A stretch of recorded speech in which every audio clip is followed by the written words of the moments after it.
বৌমা চলো ওই দোকানটায় যাই। ঠিক আছে শাশুড়ি মা চলেন। আমি সবসময় ওগো দোকান দিয়েই কিনি, ও দোকানের জিনিসগুলো আমার কাছে বেশি পছন্দ হয় বুঝছো। শাশুড়ি আম্মা আপনি যা পড়েন তাতেই সুন্দর লাগে, এখনো যেই সুন্দর আপনি। আমার খুব ইচ্ছা আমি আর আমার বৌমা সবসময় ম্যাচিং ম্যাচিং পরুম। আজকেও তুমি আমি দুইজনে একই জিনিস কিনুম একই রঙের। ঠিক আছে আম্মা, আমিও এমন শাশুড়ি চাইছি সারা জীবন। আমার লক্ষ্মী বৌমা। ড্রিম শাশুড়ি।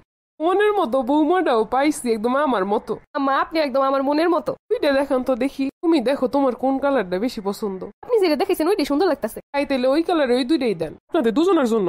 হ্যাঁ হ্যাঁ, আরো কালার আছে, আলাদা আলাদা কালারও নিতে পারেন। না না আমরা ম্যাচিং করে পড়ি। ও আপাই কি আপনার বোন? না না আমার বৌমা। অবশ্য খারাপ কোন নাই, সে আমার বান্ধবীর মতোই।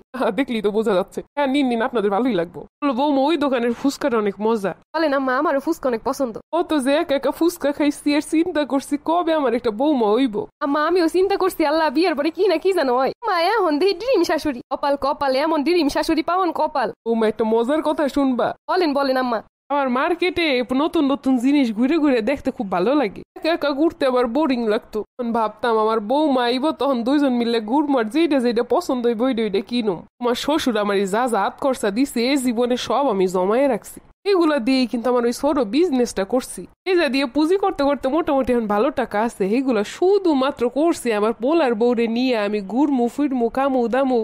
তোমার শ্বশুর সারা জীবন কাজে ব্যস্ত, বয়স হয়ে গেছে, একটা বান্ধবীও নাই, যে যা সংসার নিয়ে ব্যস্ত। কিন্তু তারপরেও হাল সারি দেয়, ভাবছি আমার বৌমা তো আইব। জি আম্মা আমি চইলাইছি আপনার জীবনে। তোমারে বাড়িতে যে আজকে একটা জিনিস দিব, আমি নিজ হাতে তোমার লেগে শাড়ি বানাইছিলাম। এমন শাশুড়ি পাইলে মাইয়ের আর জীবনে শ্বশুর বাড়ি দিয়ে বাপের বাড়ি যাইব না। আম্মা আমি আপনার জীবনে আসনের আগে আপনি আমার লেগে নিজ হাতে শাড়ি বানাইছেন। শোনো, আমি কি কুটনামিগিরি করার লেগে পোলা বিয়ে করাইছি? আমি তো আমার বৌমারে বান্ধবী বানানোর লেগে বিয়ে করাইছি। তুমি হইলে আমার ইমোশন, আমার ভালোবাসা। আর পোলা যদি ওই কলিজার টুকরা, তুমি হইলে আমার পুরা কলিজা। আল্লাহ রে, শাশুড়ির এই ভালোবাসা দেখে কখন যেন স্টক করে লাই। মা আপনার রিল্যাক্স বানাবো না, আমি নিজে রিল্যাক্স হবো এইটাই বুঝতেছি না খুশিতে। আম্মা মনে আপনার লাগে সারা জীবন গল্প করলে আমার গল্প শেষ হইব না। এমন একটা শাশুড়ি থাকলে শ্বশুর বাড়িতে জীবনে অশান্তি হইতো না, স্বামীর লগে ঝগড়া হইতো না। শাশুড়ি যদি এত সময় দেয় এত কেয়ার করে, তাহলে স্বামীর কেয়ার আর কোন জায়গায় রাখুন? চোখ বন্ধ করে উপরওয়ালার কাছে একটু দোয়া প্রার্থনা করি, শাশুড়ি না যেন মধু মধু।